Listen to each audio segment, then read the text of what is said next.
சேர்க்கும் சக்தி யாரு? ஒதுக்கும் ஆள ஓட விட்டதாரு? உண்மைக்காக ஒலிக்கும் குரல் யாரு? சமூக நீதி காக்கும் கோட்டை யாரு?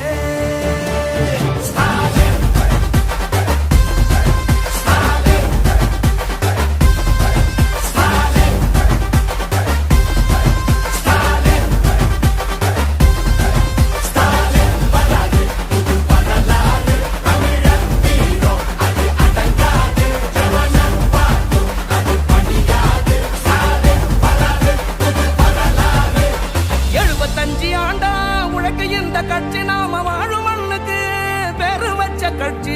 துன்பம் வந்த போதெல்லாம் களத்தில் இறங்க கட்சி. எதிரி நுழை சண்டெல்லாம் அடைச்சு வச்ச கட்சி. திராவிட முன்னேற்ற கழகம் அது எல்லாருக்கும் ஒன்னான குடும்பம். திராவிட முன்னேற்ற கழகம் அது வந்தாலே துன்பங்கள் விலகும். எந்த சாதாரண அரசரும் எங்களை ஆள முடியாது. இது தமிழ்நாடு.